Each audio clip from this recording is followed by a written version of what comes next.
What kind of day makes the most unshakable man in Britain sit down to write a national farewell? Not because he's giving up, not because he's dead, but because the bombs won't stop falling. And even he wonders if the next hour will be the last. Not surrender, not collapse, but that terrible in-between, where your heart keeps beating while the walls fall in. On one cold winter night in 1940, London stopped breathing. The sky didn't blink. The city didn't sleep. And Winston Churchill quietly began drafting the speech he hoped he'd never have to read. Hello, world history lovers. Tonight, we drift into the most fragile moment of Britain's defiance. A moment carved in flame, drowned in rubble, and carried only by courage. This is the unheard 24 hours of the Blitz, the night the world nearly watched the capital burn. Welcome to the day Churchill thought London was going to fall. Before we descend, where are you watching from, and what time is it for you right now? Let us know in the comments. It's always incredible to see how far these forgotten stories travel.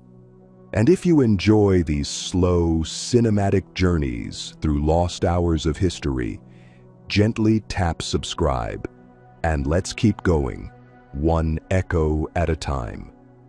It didn't begin with fire, it began with fog and silence, the kind that presses on your chest before anything actually breaks.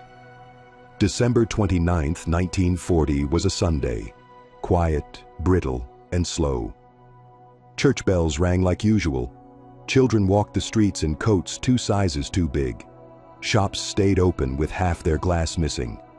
London was already wounded, but it was standing, barely. That winter, the city had endured over 50 nights of bombing.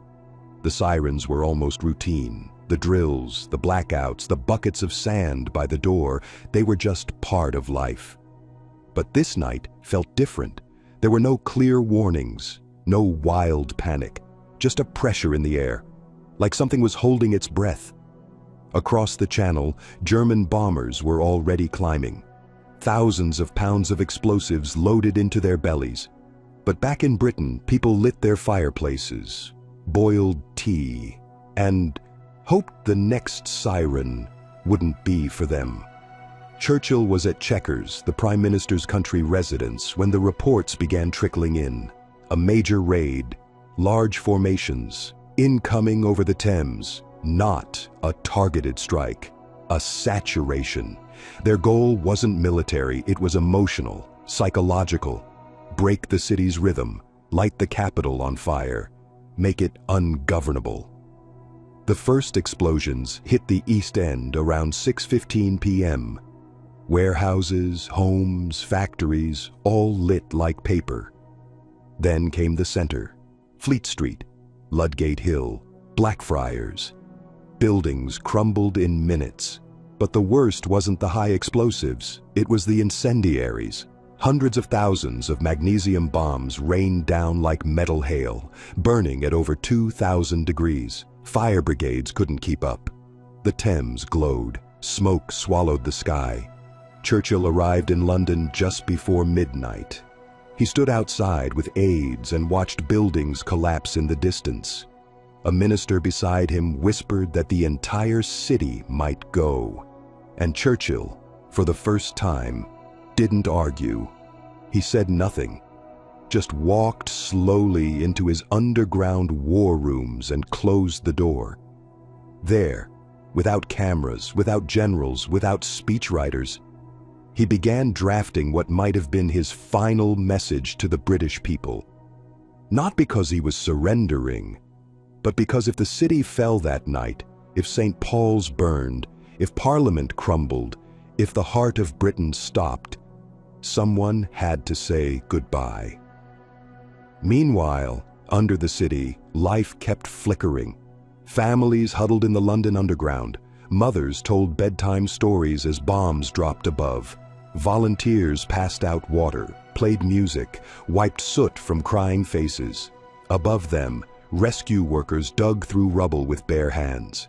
And yet, Even through the horror, something held. As dawn neared, the bombing slowed. Fires raged, yes, but St. Paul's still stood. The bridges were intact. The government was still breathing, and Churchill, his goodbye speech unfinished, walked back upstairs. London had survived. Just barely. But it had survived. And the man who was ready to say farewell never had to read a word. But survival didn't mean safety, and Churchill knew it. As the sun rose over a city that looked like the inside of a bomb crater, Londoners emerged from shelters not in celebration, but in stunned, exhausted silence. Fire still curled from chimneys that no longer had houses attached. The air smelled like wet ash, burning fuel, and something else, surrender. Not political, human, the kind where people stop asking why and just start sweeping. Entire streets had vanished overnight.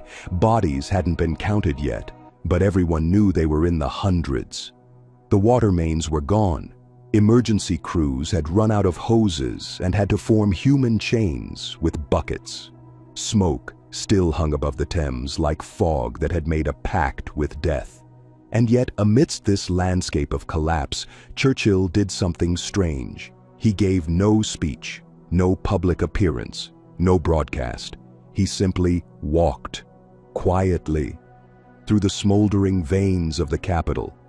Not with an entourage, just a small team in a long coat, ash stuck to his shoes.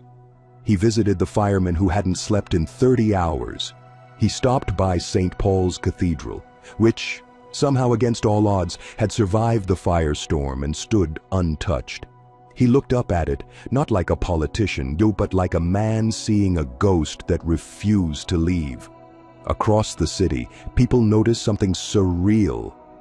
There were still windows intact, shops still open, children still playing near the rubble, a city half gone, but still breathing. The Nazis had dropped over 100,000 incendiaries that night. It was one of the most intense aerial bombardments in human history, and yet, Parliament still stood. Whitehall was cracked but not collapsed, and Churchill, now back at Downing Street, lit a cigar and rewrote his morning notes. He scratched out the goodbye. He wrote 3 words instead. London still stands. He didn't say them aloud, didn't read them into a microphone, but they were real. Because to Churchill, words were weapons. And this morning, he didn't need to rally the people. Their survival had already done that. Meanwhile, his war cabinet was shaken. Air raid reports were still coming in, death tolls rising. The East End had burned for hours, and would burn longer still. But there was something else in the room now. Not fear, something colder. Anger, resolve. Because for the first time, they realized something. Hitler didn't want negotiation. He didn't want occupation. He wanted annihilation. And that meant Britain had nothing left to lose. That day, Churchill refused to speak of the near collapse. He spoke only of the cleanup. He told the ministers to visit the wounded. He instructed clerks to double rations in bombed-out areas. He didn't allow the word despair in any briefings. He knew what was coming next, more raids, more nights like this one. But he also knew something else. If they could survive this, they could survive anything. What no one outside the bunker knew yet was that Hitler was furious, not because London had been hit, but because London had survived. The Luftwaffe had lost dozens of bombers, and the firestorm, though massive, had failed to break the city's command structure. The king was still alive, the cabinet was still meeting, and the BBC, the voice of the empire, was still broadcasting. At 8:30 a.m., Churchill told his secretary, "We carry on. That is all. No ceremony, no drama, just continuation." That afternoon, the first newspapers hit the stands. They showed photographs of St. Paul's standing against a backdrop of fire, untouched. The image would become iconic, a symbol of defiance, of endurance, of a city that refused to fall even when the night was darkest. And for Churchill, it became a turning point. That night, he didn't write a new goodbye. He didn't write anything. He simply read reports, smoked in silence, and looked at the same skyline he thought might be gone by morning. Still there. Not whole, not untouched, but still there. To understand why that night broke something in Churchill and nearly broke London itself, we have to go higher. Into the sky. Into the cockpits of the Luftwaffe bombers that crossed the Channel that evening, flying low enough to avoid radar and high enough to carry hell. The plan wasn't to bomb one target. It was to make the city bleed fire, to turn the heart of Britain into a furnace so hot even stone would melt.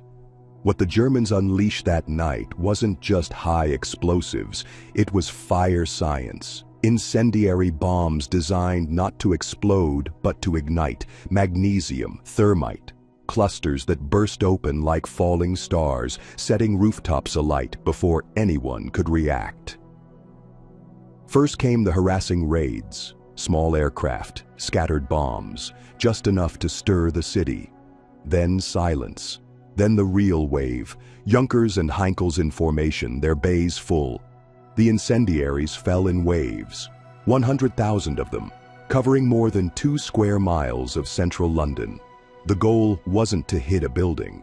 The goal was to overwhelm the fire response, to set so many fires that firefighters would have to choose which blocks to save and which to sacrifice.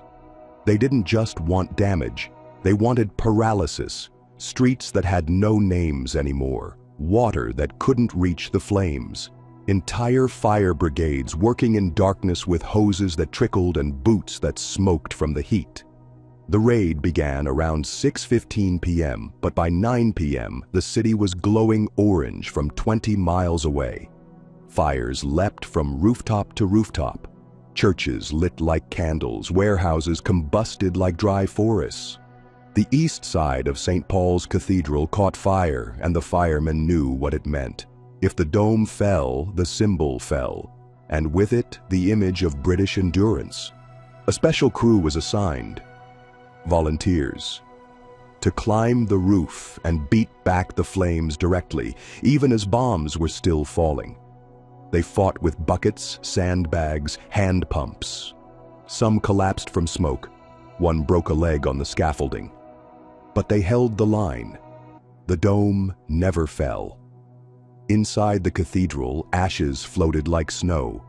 Choir benches burned, but the stone remained.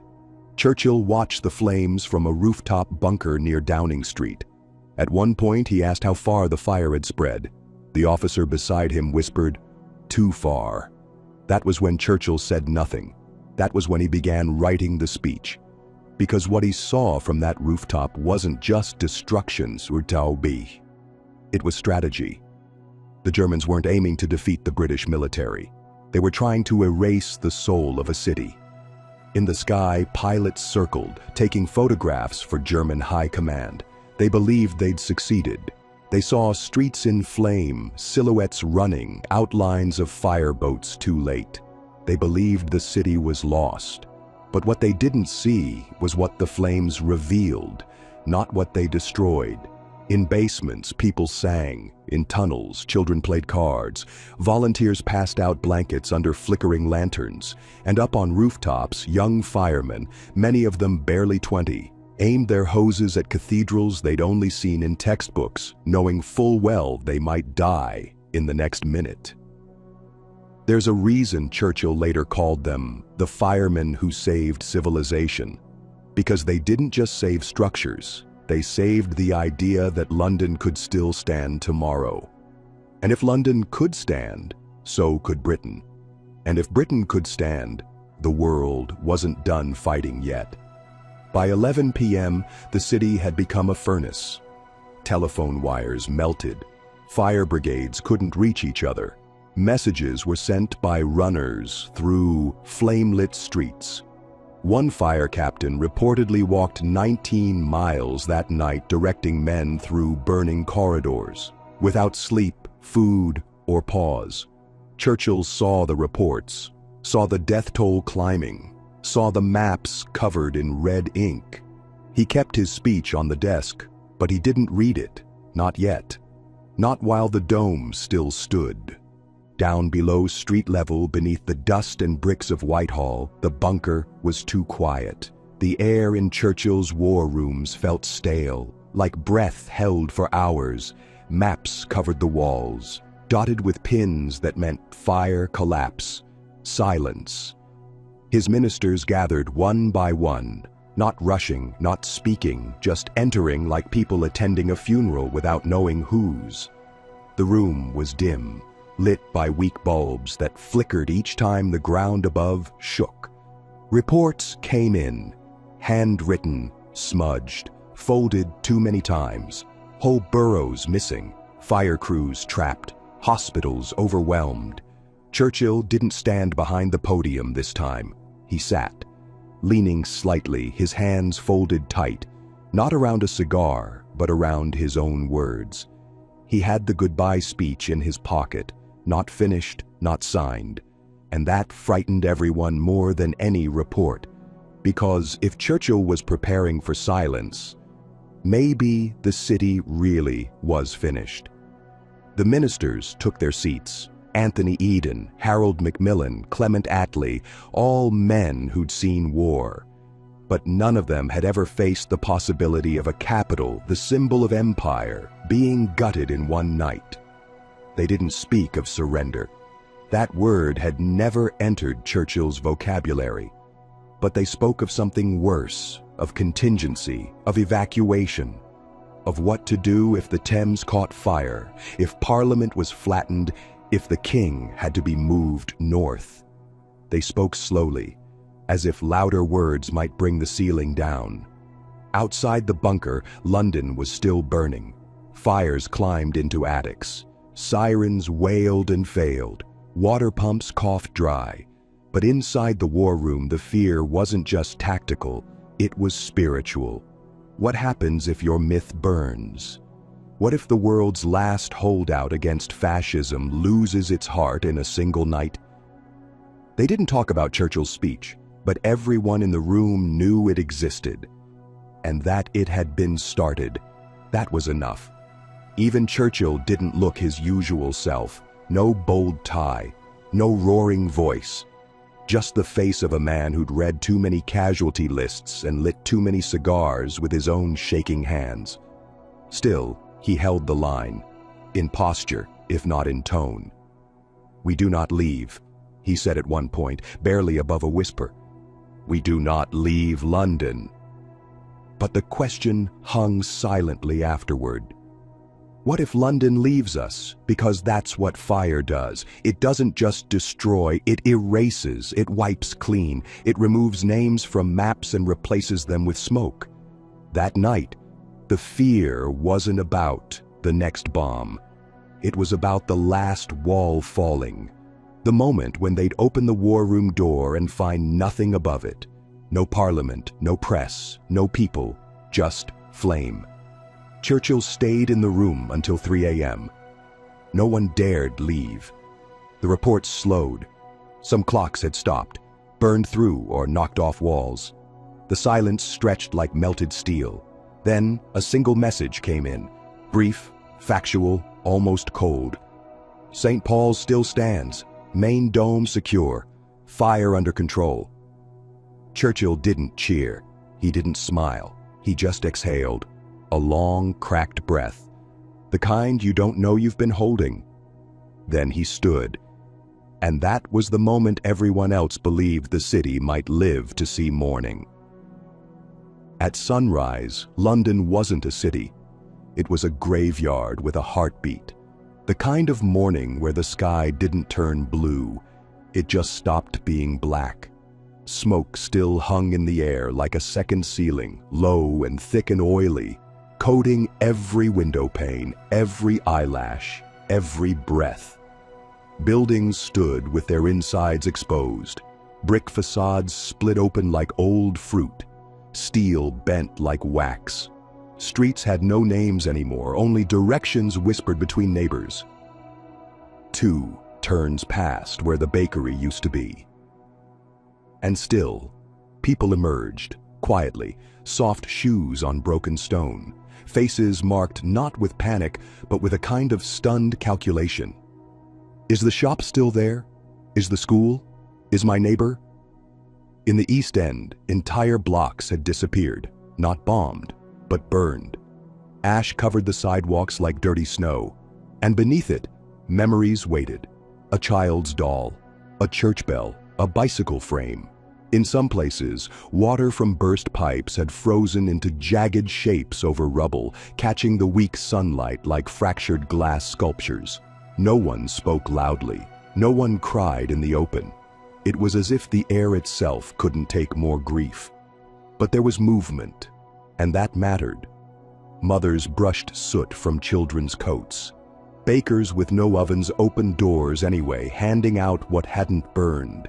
Street sweepers began sweeping. Nothing, just clearing a path through absence.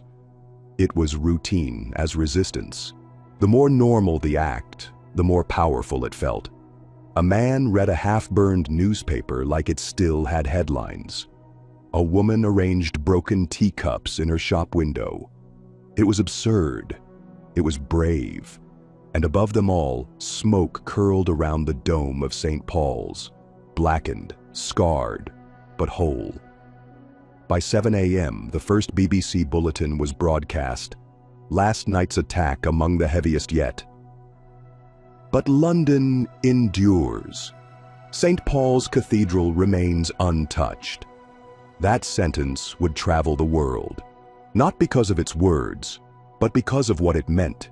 That against everything, the city hadn't fallen. The dome had held. The heart was still beating.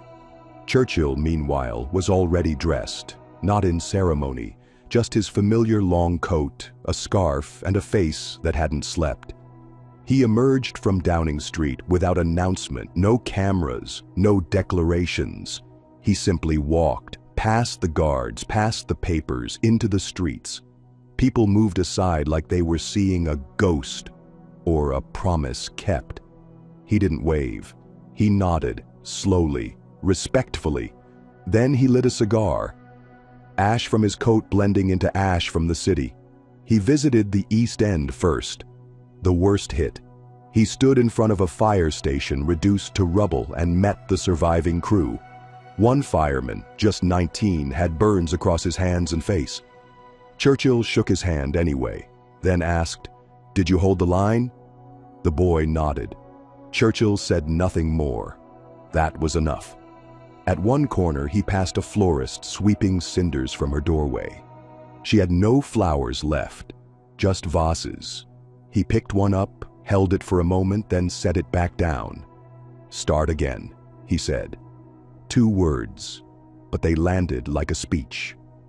The morning rolled on. Cleanup began not with bulldozers, but with fingers, with brushes, brooms, hands. The smell of smoke was everywhere, in clothes, in bread, in breath. But so was movement, so was survival. School teachers arrived at shattered buildings and held lessons on the pavement. Bus drivers rerouted through cratered roads, stopping when they could, honking when they couldn't. Doctors treated burns with rationed cream. Nurses shared socks. At one hospital, they performed surgery by flashlight, using mirrors to reflect sunlight through a broken window. No one complained. Complaining felt treasonous. Across London, church bells rang, not for prayer, but for rhythm, to remind people what hour it was, what day, that there was still time, that the clock hadn't stopped. The bells echoed down broken alleyways and over collapsed roofs. People paused, not to mourn, but to remember they were alive. This, Churchill knew, was the moment that would outlast the fire. Not the night of destruction, but the morning of return. The quiet rebuild, the unspectacular courage. The man lifting a beam alone, the child rescuing a cat, the teacher writing "Good morning" on soot-black bricks. The woman lighting a candle not out of religion, but because light still mattered. And in all of this, London was no longer just a city. It was an idea, a living, breathing refusal. A message to Berlin, whispered in dust: "You failed." That afternoon, Churchill met with the king. The records say little, but one note survives. A single sentence Churchill wrote afterward, tucked into a folder marked "Private." "They burned our buildings, but not our backbone." No speech that day, no radio address. But that night, under dimmed lights and cracked ceilings, people tuned into the BBC and heard the London Symphony play 3 minutes of silence. Then, a soft piano, a cello, no voice, just music, no words, because they weren't needed. London still stood. In Berlin, the failure landed with silence, not the kind that brings peace, the kind that brings fury. Hitler didn't scream right away. He paced. He stared at the ceiling. Then he ordered the photographs again, the ones taken from Luftwaffe cockpits, aerial shots of London still smoking. They showed fire, yes, collapse, yes.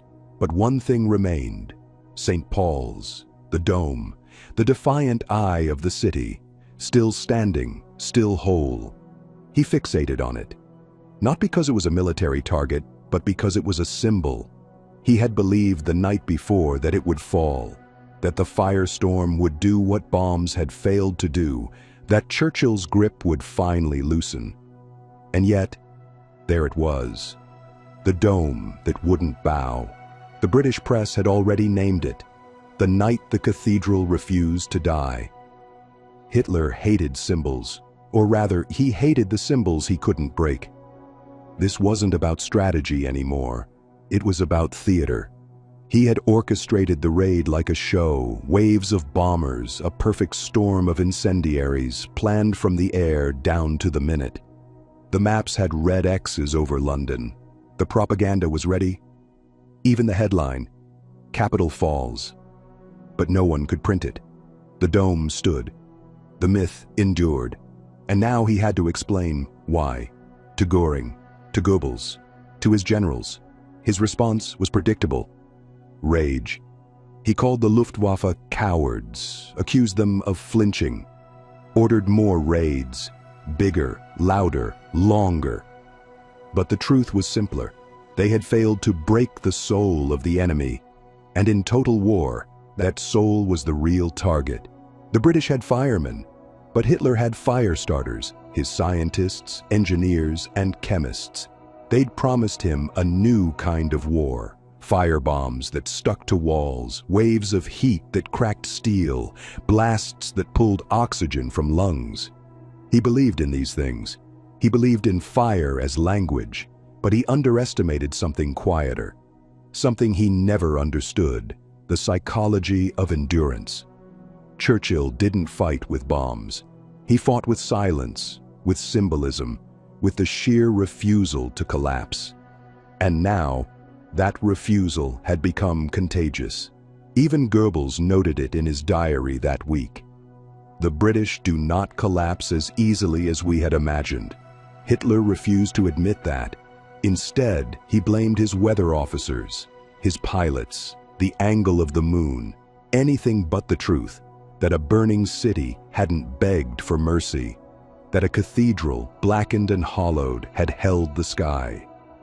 Inside his office, Hitler ordered new plans drawn, revenge raids, more terror. But his tone was different, less confident, more fractured. The war was changing shape, and this raid, this night, had proven something dangerous to his enemies. That cities didn't need to be perfect to be powerful. They just needed to survive. In London, the image of the dome amid the smoke had already been published, in papers, on postcards, in embassies. Roosevelt saw it, so did Stalin. It became an icon, a single building lit from below by fire, holding the line between light and collapse. Berlin watched it spread, and with every reprint, every article, every whispered story, Hitler lost something. Not territory, not men, but mystique. The myth of invincibility. If London could burn and still sing, then maybe Berlin could burn and break. He didn't say it aloud, but the thought lingered. By midnight, new orders were given. Shift bombers to ports, target factories, abandon the cathedral. For now. Not because he'd given up, but because he feared wasting time chasing symbols that refused to die. For the rest of the war, Hitler would never mention St. Paul's again in public. It had become something unspeakable, a monument to the night he almost won the soul of the city, but didn't. Churchill didn't sleep that night, not after the fires, not after the dome, not even after the whispered cheers that rippled through the rubble like an invisible anthem. He stayed awake in his war rooms, pacing in circles that had no end. One of his aides, Private Thompson, watched him from the corner. Churchill wasn't talking, not out loud, but he kept muttering short phrases like verbal debris. Flames on the river, hell from above, the dome survives. Again and again, until finally he turned, walked to his desk, and pulled out a folded paper that none of them had seen before. The goodbye speech. It had no title, just 6 handwritten paragraphs. A farewell to London. A final message in case the city burned past saving. Churchill had written it during the dusk before the raid. Not because he believed London would fall, but because he believed it could. That night had forced him to stare into something darker than war, the possibility of legacy ending in smoke. The speech began with a sentence that no British Prime Minister had ever dared to speak. If this is the last time we address you from the heart of this city, then let it be known, our silence was chosen, not forced. The words read like stone, not desperation, not plea, but a calm recording of collapse. A voice already echoing through ruins. He hadn't shared it with his war cabinet, not even with the king. It was a private measure, a wartime will. But now, after the fire, it sat in front of him like a ghost that hadn't been used. He picked up a pen, crossed out the first line, sat still for a moment, then wrote just one sentence at the bottom. Not needed, this time, and slid the paper back into his coat pocket. No one spoke, no one moved. It felt like watching a history book change itself in real time. Around 5 a.m., Churchill finally stepped outside. The morning was raw, frost clinging to the broken pavement, the city still smoldering in places, but the sky above St. Paul's was strangely clear, as if the fire had burned a path straight through clouds. He looked up at the dome, not with pride, but with a soldier's nod to a fellow survivor. Still standing, he whispered, mostly to himself. Behind him, a pigeon fluttered from a charred lamppost. 2 nurses crossed the road, shoes crunching in ash. And from somewhere down the street, a man began whistling. Not a song of victory, but something older. A funeral hymn that somehow didn't sound mournful. It sounded awake. Churchill returned to number 10 by foot. No car, no escort, just a man walking through the city he almost had to bury. Inside, the fireplace was cold, his breakfast untouched. The radio played softly, a weather report. Mild frost, clear skies. "Good day for fighters," the host said. Churchill snorted. Fighters? The real fighters, he thought, were the women sweeping doorways, the boys hauling bricks, the girl tying her school ribbon over a singed uniform. That day, he asked for no public address. No stage, no speech. He told the BBC he'd speak when necessary, not when expected. But in private, he summoned his wartime secretary, Elizabeth Leighton, and asked her to type a new page. Title: What We Nearly Said. It wasn't a speech, it was a list. Sentences half-formed. Thoughts he hadn't dared say during the raid. What if the king has to flee? What if Parliament collapses mid-session? What if I am the last voice left? Leighton typed them all, one finger trembling. By the end of the page, Churchill added one final line in pencil, "And what if the people still rise anyway?" He didn't sign it. He didn't date it. But he folded it and placed it next to the original farewell. Two ghosts side by side, the one he prepared and the one he survived. The war moved on. The bombings continued. But that particular night, when the dome held, when the cathedral refused, when London seemed a whisper away from vanishing, that night never left him. Years later, when asked what kept him going during the war, Churchill didn't mention speeches or cigars or strategy. He said, "The morning after the dome." That was all. Nothing more. That moment when the city didn't need words anymore, because the silence said enough. In his private journal, he later wrote, "The enemy tried to burn the meaning out of London, but the meaning burned brighter." No one ever saw that line in public, but the fire that wrote it remained. In Parliament, in the rubble, in the new bricks laid by hands still stained with ash.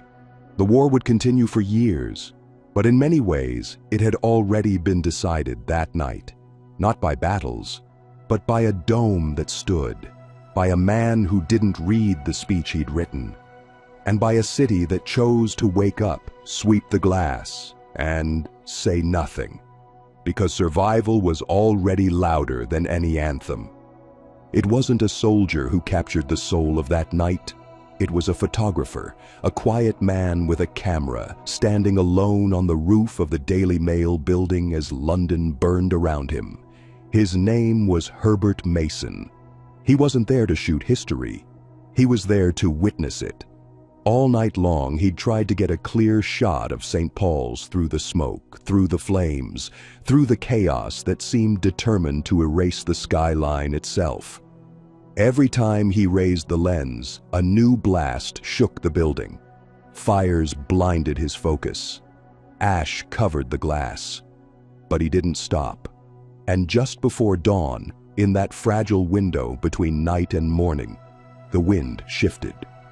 For a few heartbeats, the smoke parted like a curtain, and there it was, the dome, lit from below by fire, framed in destruction, whole, defiant, glowing like a ghost that refused to vanish.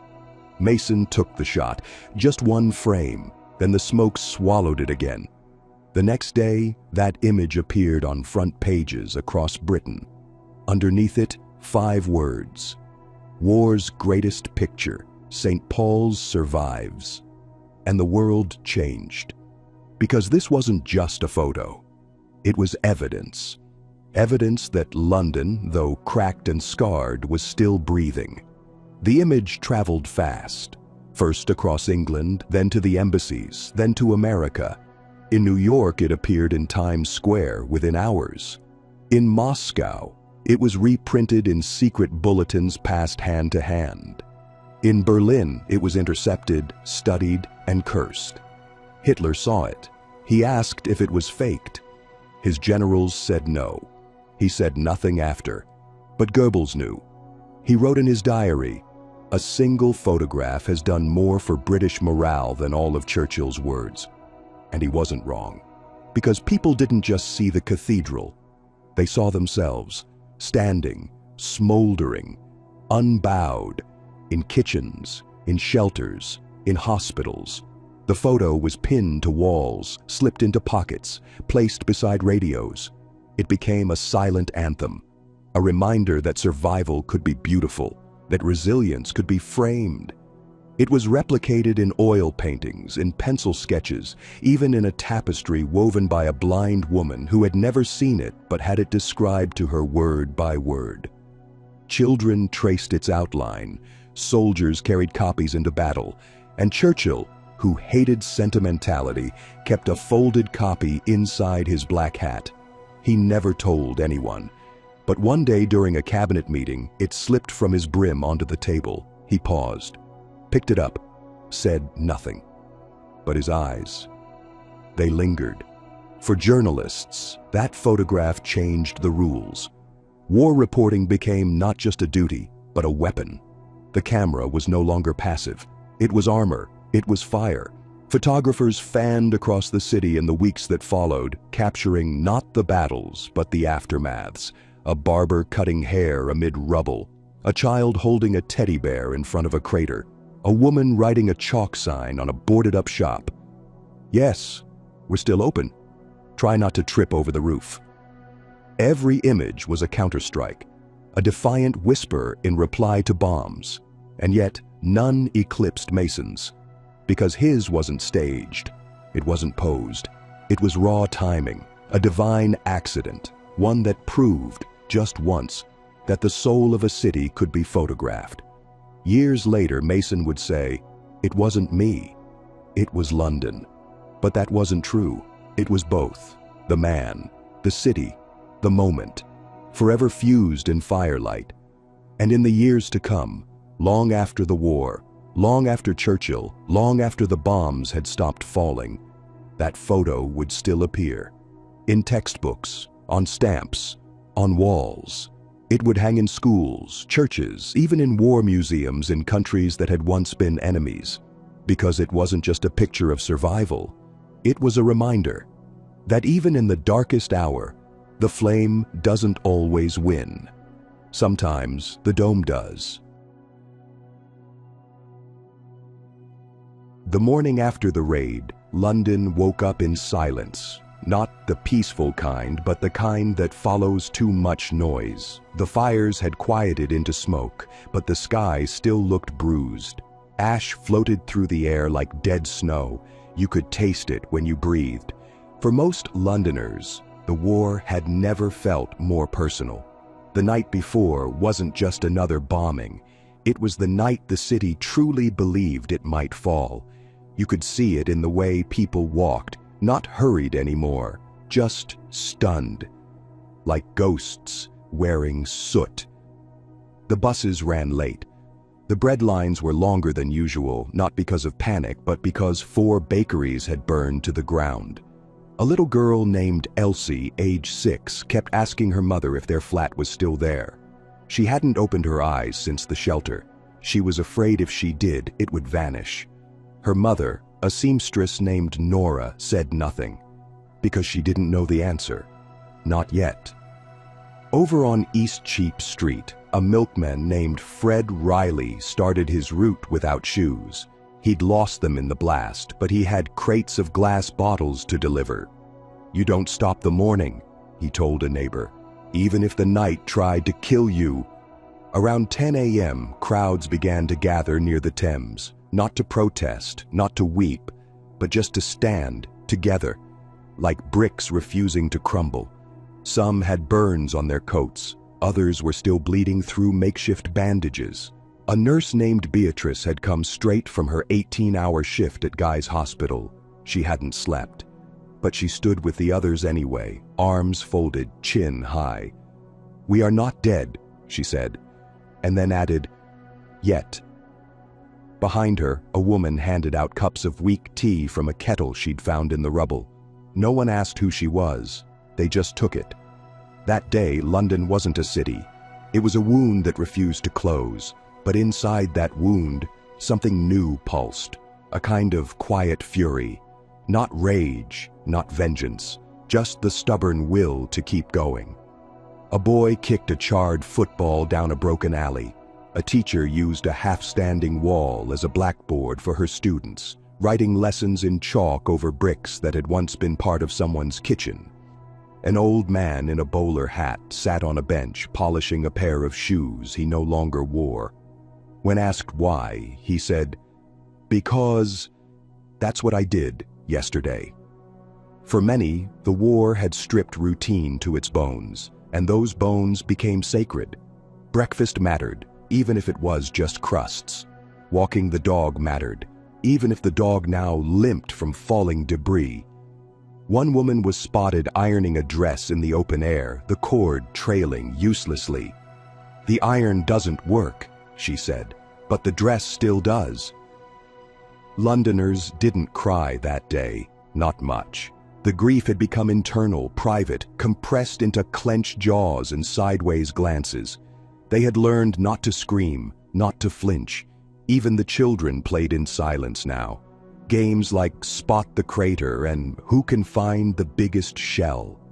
It was darkly absurd. But absurdity was how they kept from cracking. Down by the docks, an old piano survived the raid. Somehow it had landed upright in the street, its legs broken but the keys intact. No one claimed it. But by afternoon, people took turns playing. A jazz man with scorched fingertips tapped out a blues riff. A schoolgirl added a hymn. By evening, the street had a soundtrack. One part mournful, one part defiant. Music where there should have been only sirens. Not far from there, an underground station turned into a makeshift maternity ward. 3 babies were born there during the raid, none of them crying right away. The mothers named them Paul, Grace, and Victor. 3 names pulled from either scripture or hope. No one was sure. The midwife, a tired woman named Edna, whispered to each one, "You waited for the fire to pass." Smart. She didn't know she'd just delivered living symbols of the night that didn't win.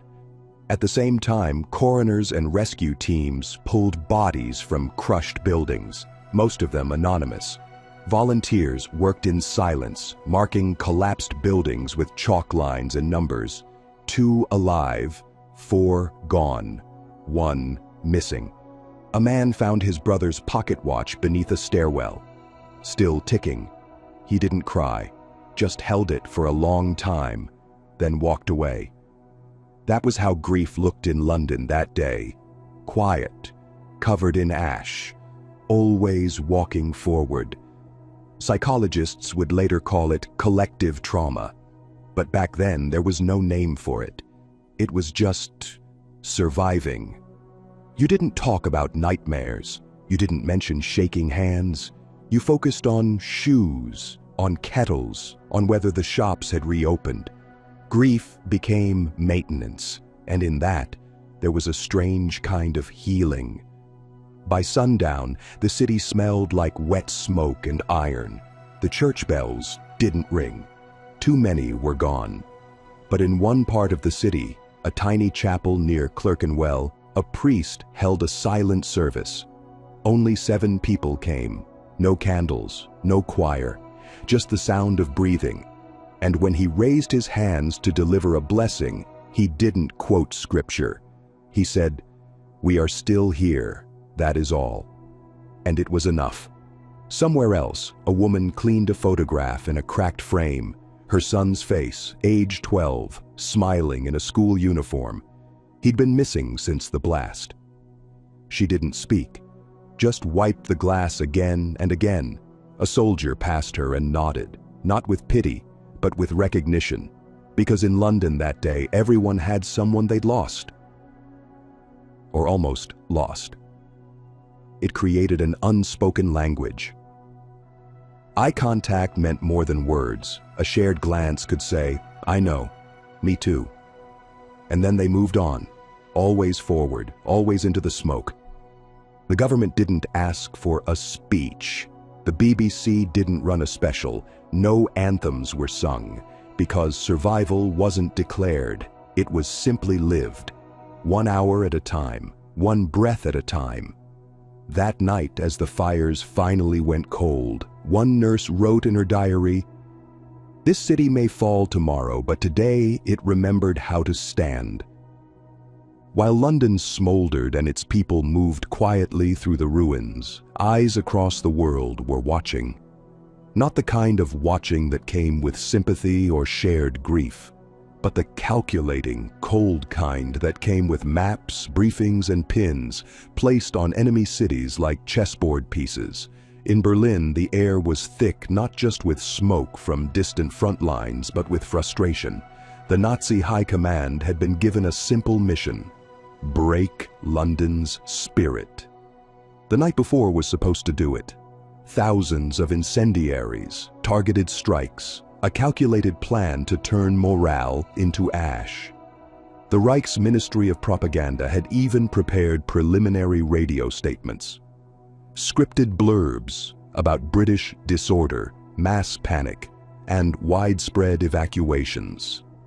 But when those reports arrived from actual field agents, they told a very different story.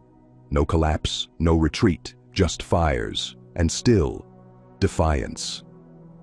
In one message intercepted days later by Allied intelligence, a German officer wrote bitterly, "They don't know how to fall properly."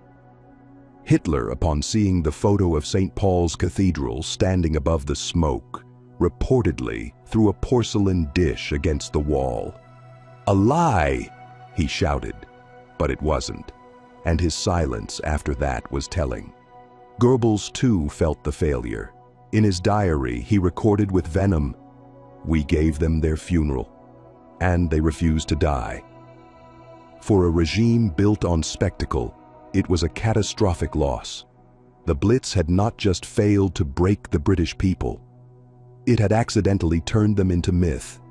Meanwhile, across the Atlantic, the mood was more complicated. In the United States, still months away from entering the war directly, the image of London's burning, paired with its refusal to collapse, stirred something dormant. American radio broadcasters, typically cautious, began to speak in tones that sounded more like admiration than analysis.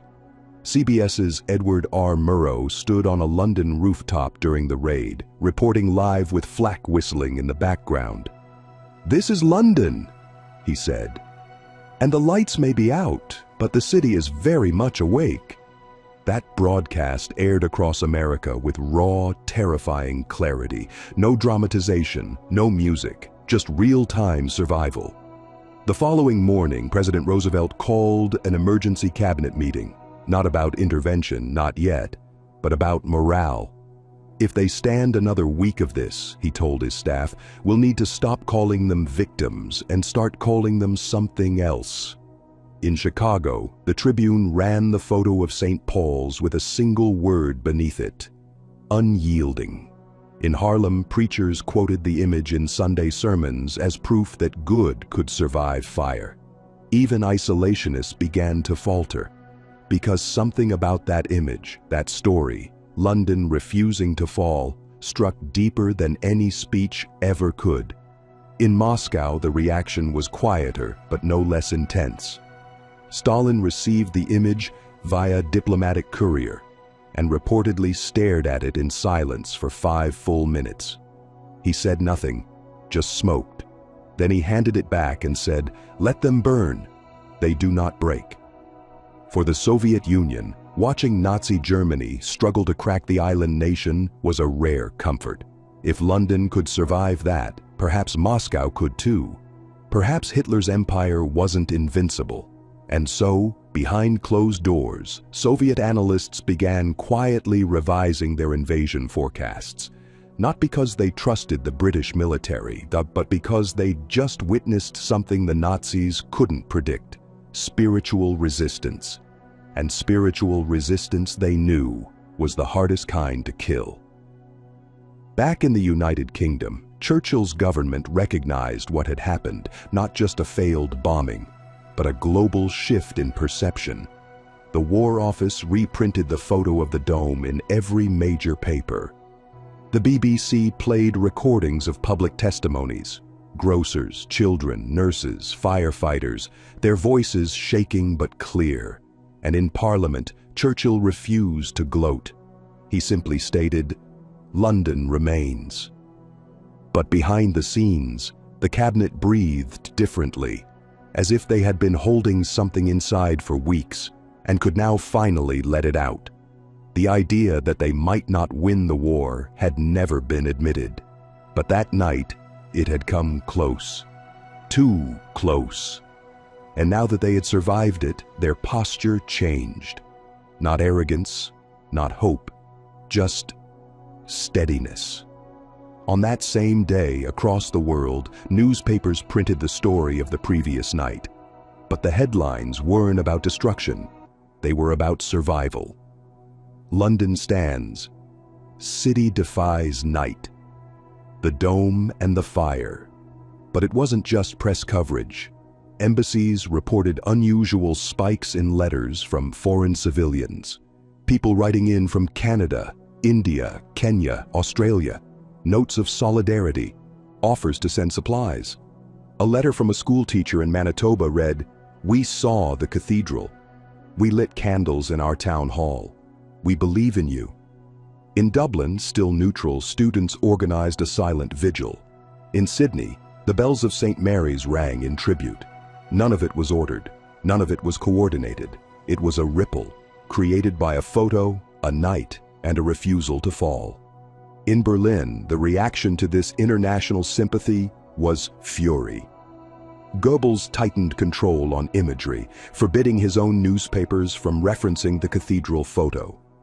"We cannot let a building defeat us," he reportedly said. And yet, it had, in a sense, because the world hadn't just watched London survive. It had decided that London stood for something, not perfection, not power, but something raw and human and unstoppable.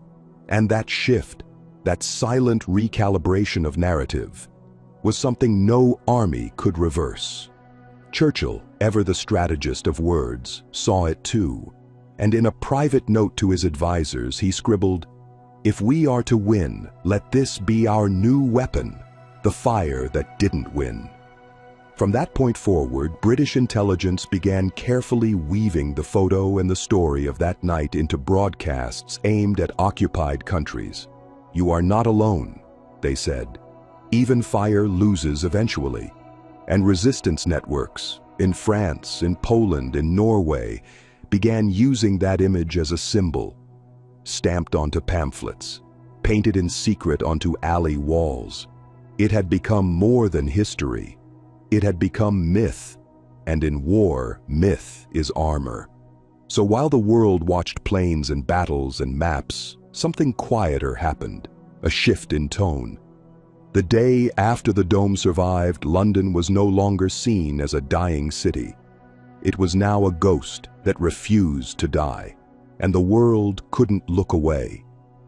The day after the fires faded, there was no victory parade, no announcements, no declarations. But something had shifted in London's air, and it wasn't just the soot. Underneath the surface, in government bunkers, war rooms, and quiet homes, there was a single question forming, just loud enough to be terrifying. What if that wasn't the end? What if the next strike doesn't come from the sky, but from beneath our feet? Because surviving the bombs was one thing, but surviving the unknown, that was a different kind of war. British intelligence, still catching its breath from the previous night, began reviewing enemy activity with a different lens. For months, the Blitz had been about air power, bombs, sirens, fire. But now, MI5 analysts whispered about something more dangerous than flames: silence. Agents embedded in the Channel Islands sent back coded reports, strange construction patterns, rail shipments that vanished into the forest, aircraft that launched but had no recorded departure site. Something wasn't right. In Germany, Hitler had grown frustrated with traditional bombing runs. The Luftwaffe's resources were stretched. British air defenses had adapted, and London, to his fury, was still standing.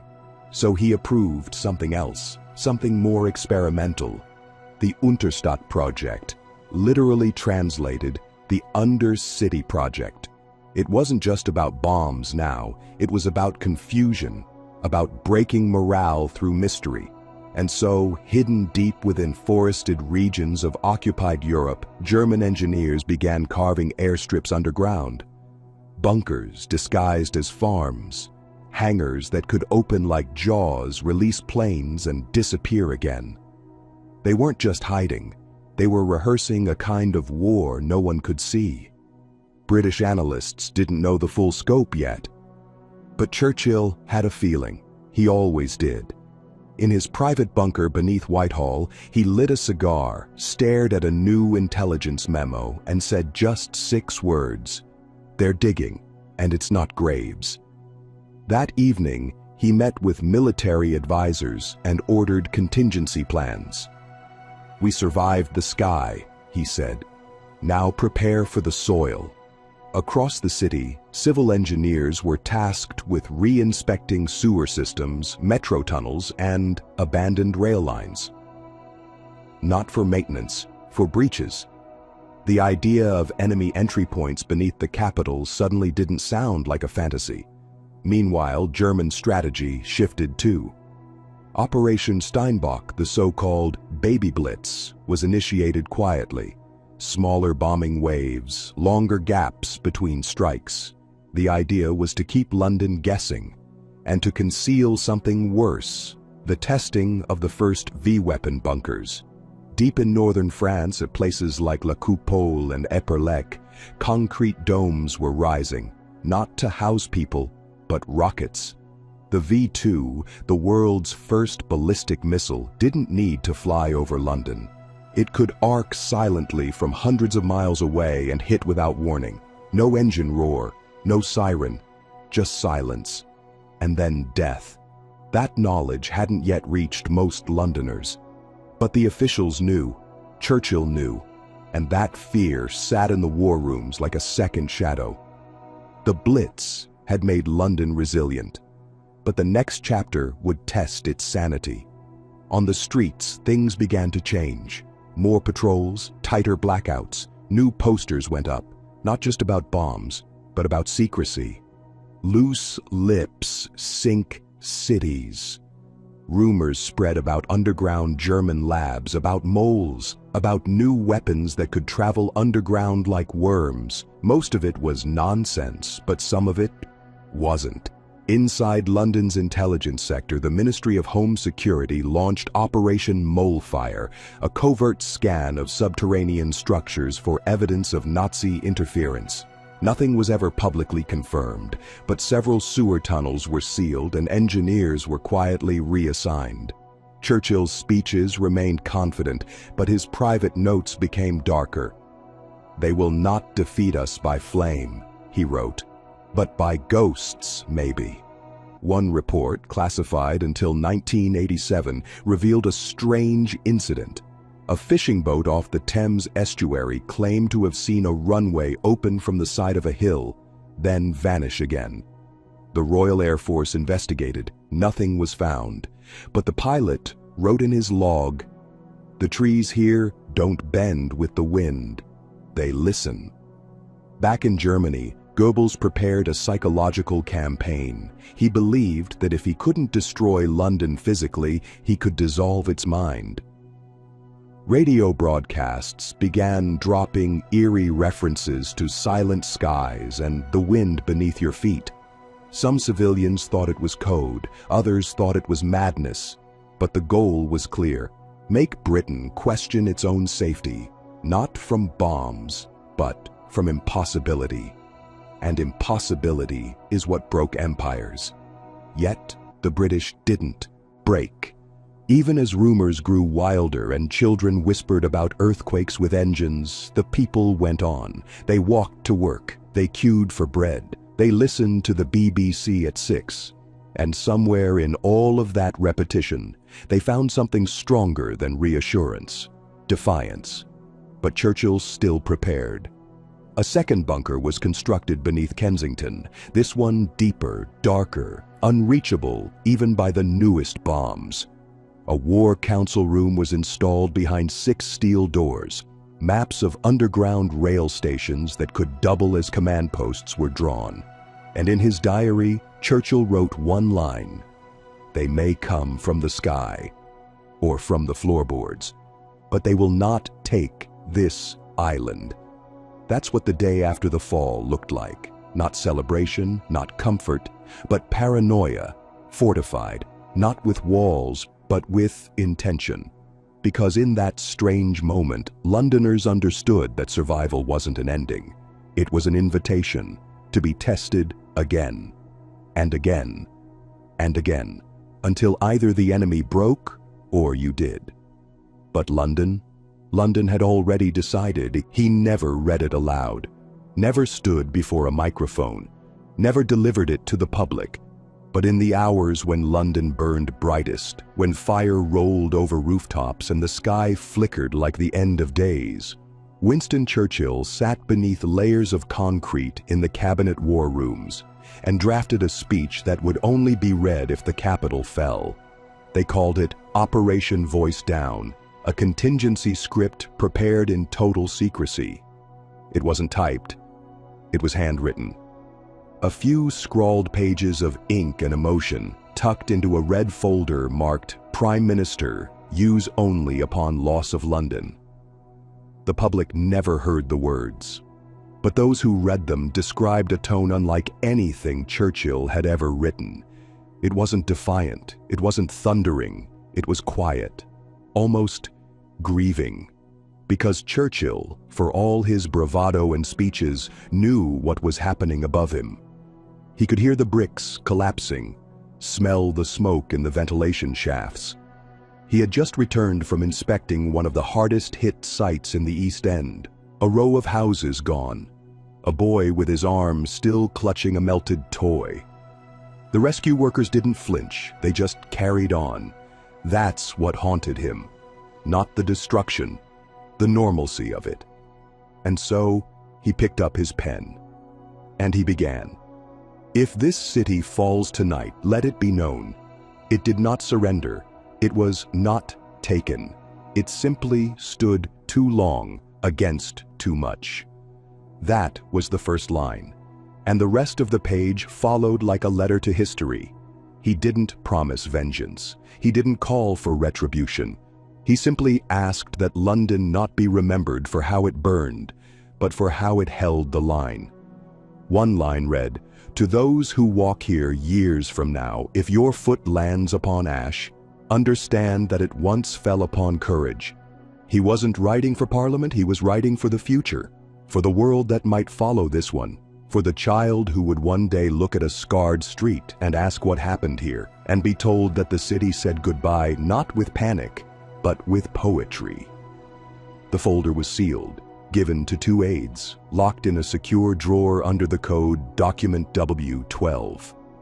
It was never spoken of again, but Churchill would later admit to a single confidant, his doctor, that the moment he wrote it, he believed London might not wake up. And for Churchill, that admission was more terrifying than any bomb. Around him, his cabinet was quiet, not from shock, but from exhaustion. They'd spent weeks in meetings, drafting defense plans, signing supply orders, rerouting communications lines to backup locations in case Whitehall was hit. But none of them had thought the city would actually fall. Not really. Not tonight. Now, as the radio pulses came in, one neighborhood gone, another burning, that belief wavered.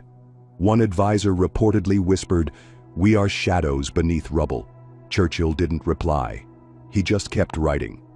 That night, he gave no speech. He ordered no broadcast. The BBC, operating from its backup transmitter, aired solemn music instead. Elgar, a minor key. 26 minutes of nothing but strings. Listeners across the country said they had never felt so cold. Because even silence, in wartime, speaks volumes. Meanwhile, in the bunkers of Berlin, German propagandists were preparing their own announcement.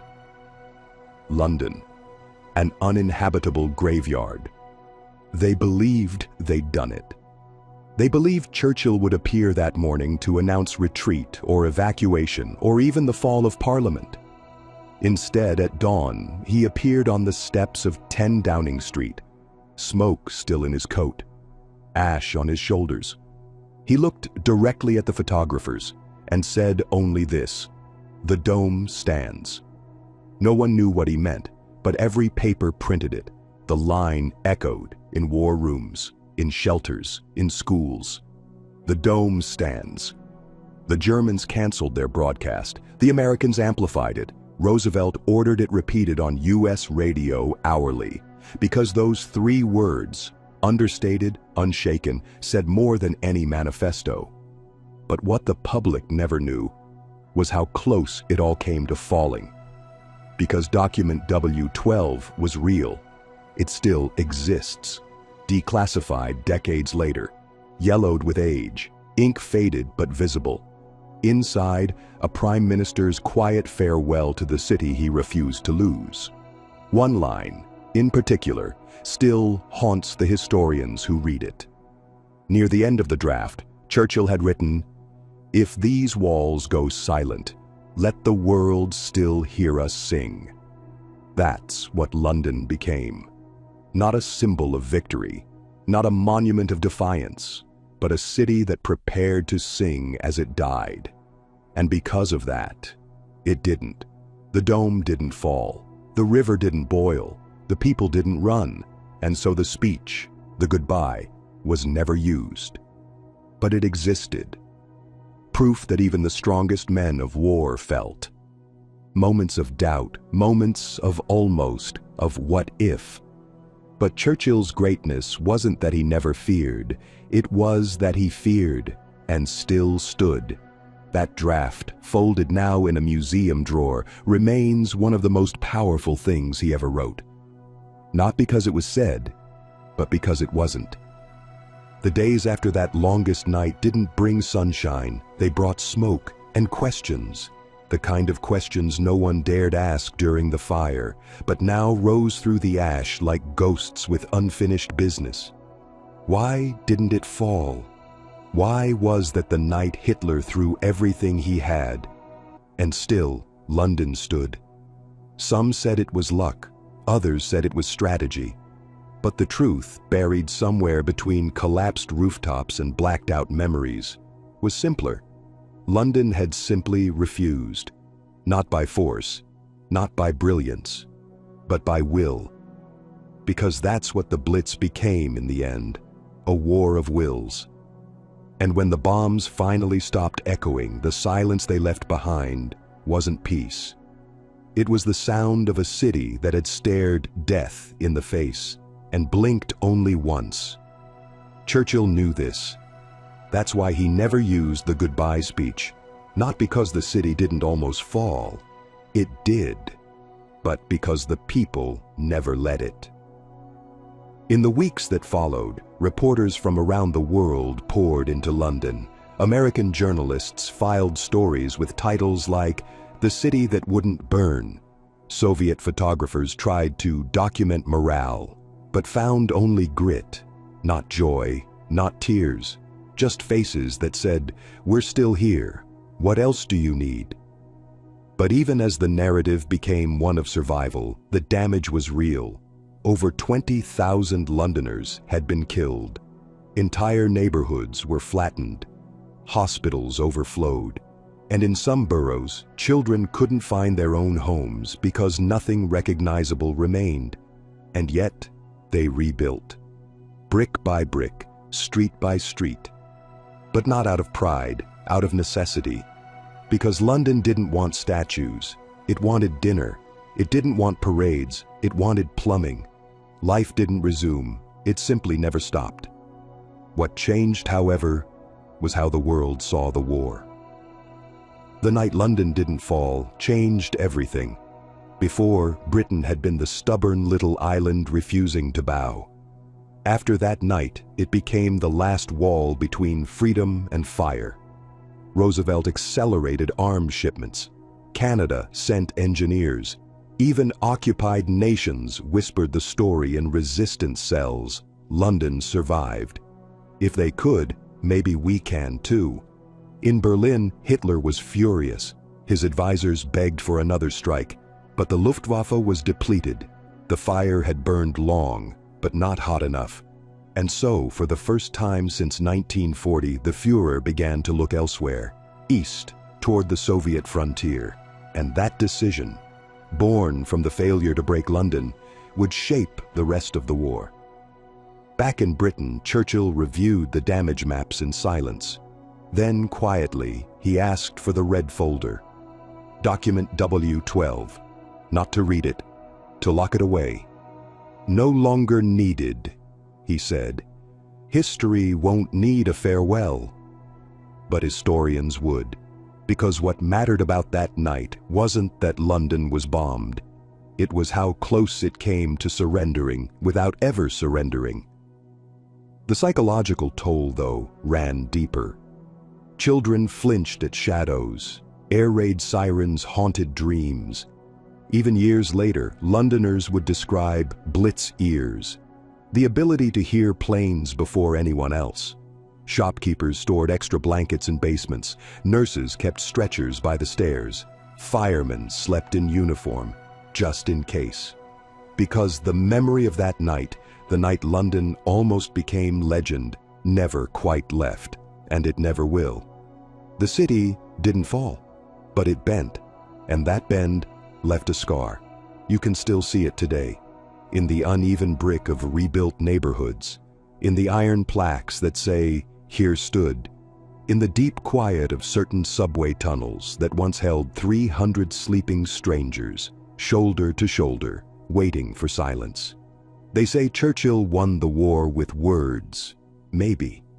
But that night, he won it with a silence he chose not to break. With a goodbye he never read. With a city that didn't ask to be remembered, only to survive. And in doing so, it became unforgettable. Because there are moments in history not marked by victories, but by non-defeats. Moments when nothing happened. And that was everything. The night London didn't fall wasn't a victory. It was a promise. A promise that even when the sky turns black and every exit burns, someone somewhere will still be standing. In the end, it wasn't the bombs that made history pause. It was what didn't happen. London didn't fall. And because it didn't, the entire arc of the Second World War shifted.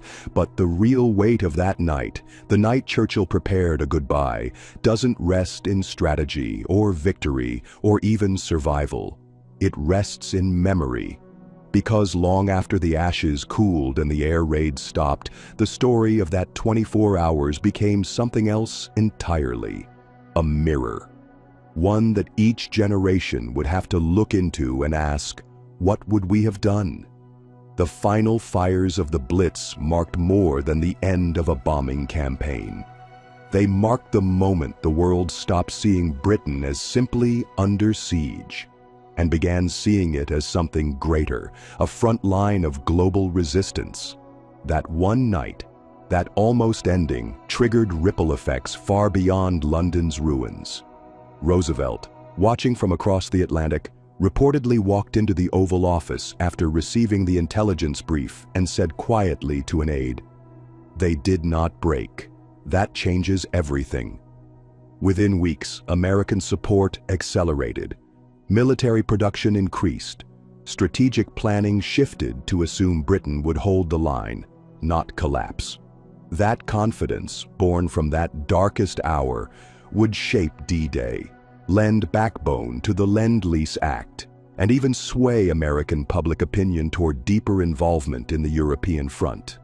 In Moscow, Stalin's advisors studied the aerial maps of London's ruins and came to a cold conclusion. If Germany couldn't break London from the sky, they wouldn't break Moscow from the snow. The Eastern Front, once feared as vulnerable, now found its footing. The Red Army would fight, not just to survive, but to emulate the sheer unbreakability of a city that never surrendered.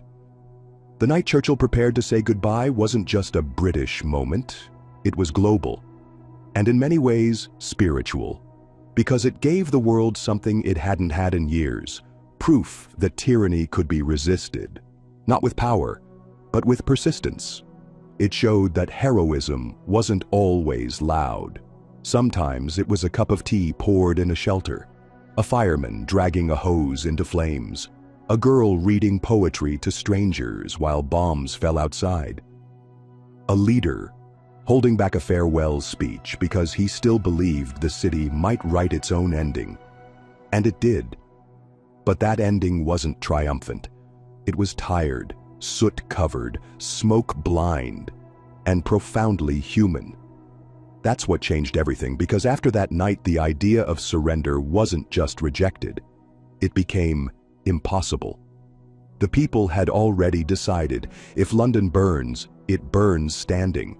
If we lose the dome, we lose it watching. Not begging, not hiding, just enduring. And from that endurance came something no bomb could erase: meaning. That's what Hitler misunderstood.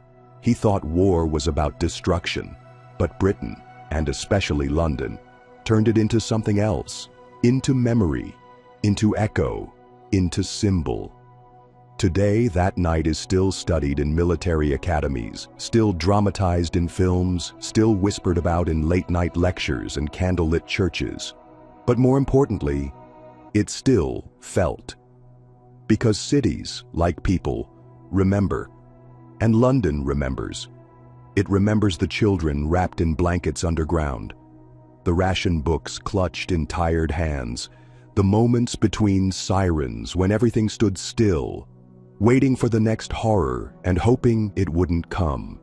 It remembers the firemen who didn't go home, the nurses who bandaged with borrowed cloth, the mothers who told bedtime stories louder than the explosions outside. It remembers the silence beneath Whitehall, when a single man wrote a speech to say goodbye to everything he loved, and then didn't need it. That speech still exists.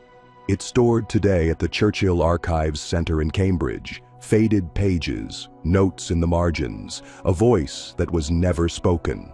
One scholar who examined it wrote, "You can feel the ash between the lines." And he was right, because some documents aren't written for reading. They're written for witnessing. That red folder, document W12, wasn't just Churchill's worst-case scenario. It was the moment the world held its breath, and then exhaled. When London didn't fall, something fundamental changed in how we understand war. We stopped defining battles by who won, and started defining them by what endured, by who refused to disappear. And London refused. That's why school children still visit the Churchill war rooms. Why the tube still rattles past shelters that once held entire neighborhoods. Why old brick walls still show shrapnel scars like ancient veins. Not because we glorify suffering, but because we recognize that this, all of this, happened. And it mattered. The night Churchill thought London was going to fall is not just a line in history. It's a question that every free people must keep answering. What will we do when it's our turn to stand? Not just in war, but in silence, in crisis, in doubt. Will we write the goodbye, or will we burn the speech before it's needed? Because history doesn't just remember what you survived. It remembers how. And London was unforgettable, because it survived with dignity, with mud on its boots, smoke in its throat, and its soul intact. And maybe, just maybe, that's what saved the world.